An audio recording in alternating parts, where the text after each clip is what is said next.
Sorry about that. It looks like Facebook cut me off, so I'll see if we can get any more people in here. We were really rocking and rolling in the last one. But basically, I was just talking about not complicating the weight loss. I think we want it to be harder than it has to be. And guys, it doesn't have to be that hard. It just needs to be like, seriously. I tell my clients this all the time. If you can make it easy, what would you be doing? If you were going to what am I thinking about this that's making it hard? And then go through each one of the things that you write about making it hard, and then just ask yourself, is this even true? Is this really true? Or is this some shit I just keep thinking over and over again? If I wasn't going to think this, what would I be doing in this moment? Often that is the stuff that you need in order to get yourself back on track, get yourself going forward and stuff. So if you guys want to ask questions, do it again, #ask. Sorry about that. I'm not sure what's going on with the Facebook, but we've been experiencing some, this is not just me having issues. A lot of my friends who use Facebook have been having issues. So it's just, part of using their platform. God, I'm not sure what that says. Sorry. Hi, Corinne. You openly showed once the scars on your legs after the skin removal. May I ask what other operations you've had on you after losing the weight? Yeah, so I have had my boobs done twice. So they're cut like here and underneath. Here's my bellies. I don't know if you guys can see it. I don't know. I'm really giving Facebook all the things, but they deserve it after cutting me off. There's the scar that goes from here, and it goes all the way down to the lady parts. And then once you get there, you go all the way around the circumference where they basically, it's like a lower body lift, but think about if you were going to hike your pants up. So they basically cut you and they hike your pants up, which are called your legs. And so I had that done, and it goes all the way around, and then it goes into a V in the back. And that has been done twice. And so if you had the historical reference, I had my boobs done originally. Then I went back and had my boobs done one more time, and I had a lower tummy tuck. Well, then it left a big bunch of skin up top. So then I went back and I had the full wraparound and a full tummy tuck. So I went all the way up. Then the last time I went and had my thighs done. And so there's a lot of cutting that goes there. While she was doing that, she had to do the full hike up one more time. Didn't have anything else done to my stomach. But we had to have the full hike one more time. And that's it. So I still have this is always a common question. I still have a lot of loose skin left. I mean, it's not tons and tons. But my legs will never they will never match the dream legs that I always think I'm going to have one day. Which is okay. I've really gotten over it because it's one of those things I think about, I can either dwell on it and ruminate and stew, and it's my legs. This is what we have. We have so much better stuff to put our brain to work on. And I love thinking about it that way because when I've been doing a lot of reading on body image work. This probably when it gets close to the summer, tribe, one of the things we're going to do is we did self-love last year. I want to redo the self-love one, and I want to put a lot of loving your body work in it and do a more robust version of that. And so I've been doing a lot of pre-research on it, and there's just something, I don't know, I just feel so compelled to talk more about body because it is something that I have battled with for so long. It was I was so ashamed of my body when it was heavy. Then I lost all my weight, and I was kind of thrilled with the weight loss, but then I went through this period where I just judged the fuck out of my body for the loose skin and stuff. And I did that for a long time and was miserable. And then I got surgeries, and I will tell you right now, when I was getting surgeries, I was doing it from shame and judgment. And that is no way to do it. Because then what happens is no surgery is going to make you look the way that you really want. So if you're in the habit of pulling it apart, guess what you do? Now you're pulling apart your scars. Now you're pulling apart the things that didn't work. You're in that habit. So I always have said, in fact, something is scratching me. I've always said that if I ever do my legs again, which right now I'm not interested in doing them, and I know it's because I'm doing so much work on my body, is that I'll never do it again from shame and judgment. I will literally do it from acceptance that I love it. It's like, and if it looks better, great. And if it doesn't, no harm, no foul. And yes, it is a lot of money. Somebody's typed in a lot of money. Yeah, I've got like a car on me. You know, I mean, that's just the way it is. But I've been thinking about I'm getting some pictures made soon. And I was going to have the lady do maybe even some like real deal photos, like where I don't have my blue jeans and stuff on. I don't know if I'm going to do like full on nudes, but somebody was trying to encourage me to do nudes last night. I'm like, I don't know about some like, like classy nude. I'm not talking about like, here I am, internet. I think my mother might actually flip. I don't know. She's pretty open, but we'll see. Did you have loose skin on your face? When I lose weight, my face looks deflated. Yeah, I mean, I still have it. I mean, if you look at my neck, I've had my eyes done. Like I always forget about my eye surgery. So I had like loose skin and a real droopy lid. So I ended up getting my eyes done. But I mean, I still like, if I look down, like I've got quite a bit. I mean, the reason why I don't look as, I think, loose in my face, I get, what is it? It's not the Juvederm. It's the filler. There's a filler that lasts for 2 years. I have some of that in my face to kind of like take some of that out. Let's see. Addie, nudes. I know you were talking about that last night. Do you suggest focusing on nutrition, meal plan, hunger cues versus exercise? Absolutely. Or a little bit of both. Finish a half marathon in the fall and plan to run a 10K. Like Andrea, I would focus on the nutrition. Even you can keep running and stuff. But here's the deal. Your exercise is never going to outpace what your mouth can do. So your mouth is always going to be the one thing that's going to affect the most change in your body. It's either going to affect the most change to losing the weight, or it's going to affect the most change to not losing the weight. So I always tell people, get really focused on the nutrition side and enjoying it. Guys, when I say like focus on the nutrition, please don't hear me and go out and search for keto and Whole30s and restrictive diets. What I mean is like real nutrition. Start listening to your body, what feels right. And part of nutrition, guys, is that it tastes good. Like I plan things I crave. Like at least once a month, I'm throwing down the fried chicken livers. And they're part of my plan. They're not my exception meal. Guys, I love fried chicken livers. Y'all don't have a collective heart attack. But I love them. I just don't like eating fried foods all the time. But I'm just like, no, I'm going to have these. And then like just whatever it is you like when you start understanding that a craving is like just something that's like you want a taste of or something, versus what most of us think. We think cravings are emotional eating. There is a difference. There's a physiological craving. Like a lot of people want chocolate during your period and stuff, but you'll combine that up with a hunk of shame that you can't lose weight having chocolate. So then you just go face down and fuck it, eat it. That's not what I'm talking about. I'm talking about like putting some chocolate on the plan because it's that time of the month and you always crave it and you allow yourself to have it, and that's how you roll. That's satisfying a craving. Cravings are never emotional. It's not because you're bored. It's not because you're tired. It's not because you're like, whatever. So that's why I just pay attention. I have a list of foods that I particularly love, and they just get planned. And it works. It works for maintenance, and it works for weight loss. I lost weight doing that. I keep weight off doing that.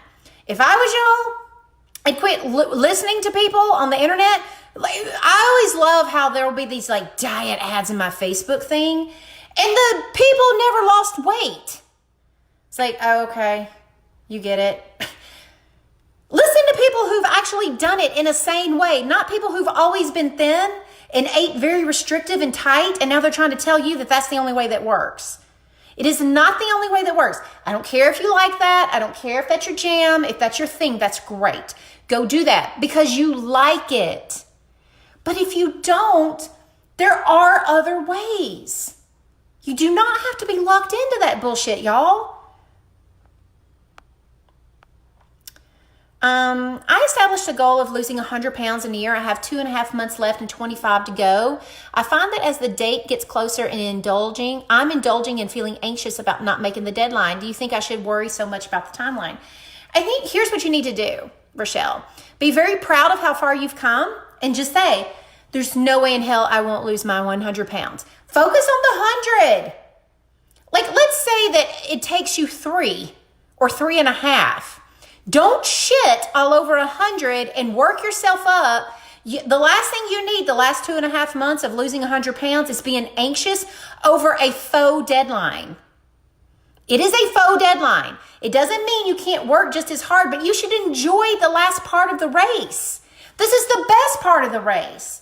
This is the part you get to enjoy so much. This is the part where the doubt and fear is gone. It's like, I don't have to worry I'll never figure this out. I don't have to figure out what to eat. All that part you've already done. It's just like when you're doing a marathon, guys. I know a lot of you haven't done a marathon, but just imagine if you were doing a marathon. Or it'd be like saying when you're right after the baby comes out, don't give me the baby. I'm so worried I won't know what to do with it. It's like at the end of the marathon, here's what you want. You've got 2 miles left. Most of the time, the other 24 miles sucked, but the first couple is like, oh, I'm out here. The middle's like, tail end is like, when the hell is this going to be over with? Then you get past mile 24 and you're like, I have less than 2 miles left. Suddenly, you're very aware of how miserable you are. Trust me. But you're taking in the scenery. You start thinking, I don't want to miss anything. I want to remember all of this. I want to enjoy the last part. I've worked too hard not to enjoy this part. You've worked too hard, Rochelle, to not enjoy the last part. Enjoy the hell out of it. Solidify in your brain. 100 pounds is as good as done. And if I make my 2.5 month goal, yay. If I don't, the last thing I will ever do is sabotage it because I'm relying on what I thought at the start of 100 pounds as to how long it would take. You had no clue as to how long it would take. You had some math. That's all you had. Your body is saying it may or may not happen in 2.5 months, but if you take your foot off the gas by getting anxious, you're going to slow it down even more and you're not even going to enjoy it. And then you're going to arrive there panicked. You start practicing anxious now, you wait till you actually hit the goal. You'll be in all kinds of anxiousness around I'd rather you spend the last 2.5 months focusing on solidifying that you got this, that this weight's never coming back, all that kind of stuff, versus you being so anxious about it, because then you'll translate your anxious, you're going to have to do something with that energy. You'll lose it, you'll be proud for a hot second, and then you'll be anxious, you'll gain it back. Because you're not working right now, you're only working on being afraid of it. You're not working on being confident in it.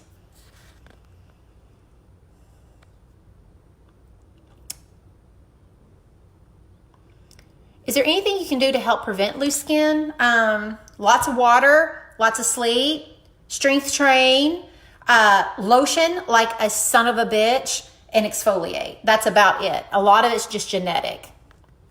I'm down 55 pounds as a groupie.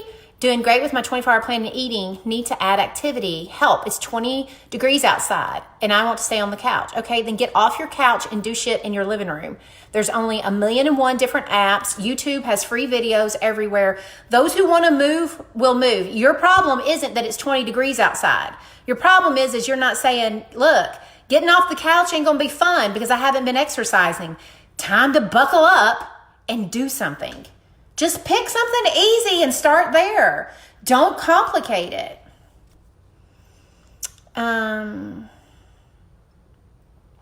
Betsy, I'm going to New Orleans for St. Patrick's Day, and I plan on putting on my calendar that I can eat and drink whatever I want. Is this a good idea? No. Here's why. Why don't you just put down all the things you're going to want and be very conscious about it? You're saying, I'm just going to turn off this whole diet thing and hope when I get back, I'll turn it right back on. I would just put, if you want to drink 10 drinks, put 10 drinks. If you want to, eat fried food, breakfast, lunch, and dinner, then you need to put on there, at breakfast, fried food, at lunch, fried food, at dinner, fried food. You still need to write it all down. You want your brain to never be like, you know what, there are just times in life where I can just totally disengage and not give a fuck. Like, no, you always want to give a fuck about yourself. That's the point.